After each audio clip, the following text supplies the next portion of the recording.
told when I went to the AME church, this president was talking to you when he was running. You understand the difficulty in making ends meet. You understand the high cost of living. And now their biggest fear is that that's going to impact their ability to rebuild. And I have made them this commitment, because this is my last term, that for the next 4 years, you talk about 18 months, I've told our county staff that if you're going to get in the way, then get another job. Because we are an all hands on deck. And quite frankly, if the bureaucracy can't get out of the way, we'll just roll over it. And we've said that, and we've made it clear. The governor's waived CEQA, which I feel should be completely reformed, if not eliminated. And if it's being eliminated for this... How are they doing with CEQA? How are they doing? How is it? What's been the attitude of the people running that whole situation? It adds sometimes years on to an application. Can't do it. No, and the governor's and Coastal Commission also. He waived that. We're going to have to override the Coastal Commission, because I've dealt with the Coastal Commission for a long time, and they are considered the most difficult in the entire country, and we cannot have them play their games and wait 10 years to give somebody a permit. In fact, I'm going to override the Coastal Commission. I'm not going to let them get away with their antics. Well,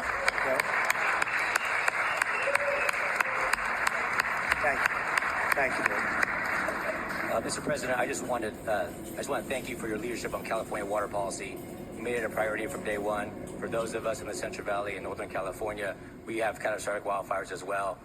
California is a wildfire-prone area, so ensuring reliable, stable water supplies is critical. And so your leadership, your executive order, moving more water, maximizing flows throughout the state of California, building more water storage, more conveyance, coordinating. It would have a great impact on, I know your area very well. It would have an unbelievable impact on your area. Absolutely. We just want to thank you for making it a priority.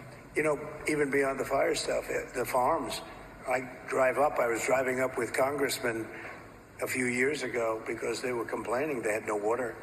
And I was driving up, and you'll see all of this incredible land, but it's absolutely bone dry. And then you'll see little green patches, and the green patches are so beautiful. You know, they have that land, they say it's as good as Iowa farmland, but it has no water. And it's artificial, has no water. They send the water out into the Pacific Ocean. And when we let that water come through your valleys and down to Los Angeles and everything, you're going to have a different place. It's going to be a whole different place. And you guys have to get together and say, gee, we want it. It's the craziest thing I've ever seen. So at least you said that, and I appreciate it. Because your farmers will be able to, instead of having 1 acre out of 100, which is all they have, they'll be able to have 100 acres out of 100. And it's among the best, they say it's the best farmland just about in the country, as good as any place there is. So, but you can't, it's no good without water. So that's beyond the fire stuff. But today we're talking about fire. But it's good for everything, so I hope you can lead a group. And Daryl, if you can lead a group, I know how you feel. And, you know, support what I'm doing, because what I'm doing, I guess, is controversial. I don't know what's controversial about sending millions and millions of gallons of beautiful fresh water from the Pacific Northwest and further up than even that into an area that's bone dry. We have to, you know, I have a house in Beverly Hills, and you get notices every once in a while. They want you to go down to 38 gallons per person or something, per house, per person. I say, you mean you can only have, 38 gallons sounds like a lot. It's not a lot. And they want to do that every once in a while, and you just think it's ridiculous when you have like just about as much water as anybody in the country, and we shouldn't be in a position where you have tumbleweed that's dry as a bone. That even tumbleweed can be nice and green and rich and loaded up with water, and it's not going to burn. You don't even have to remove it. It's not going to burn, but it's just dry.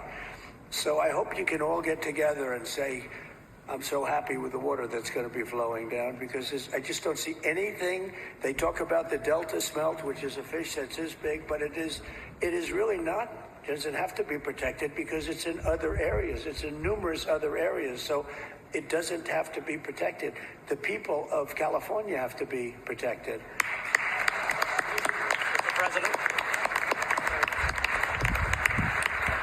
Mr. President, could I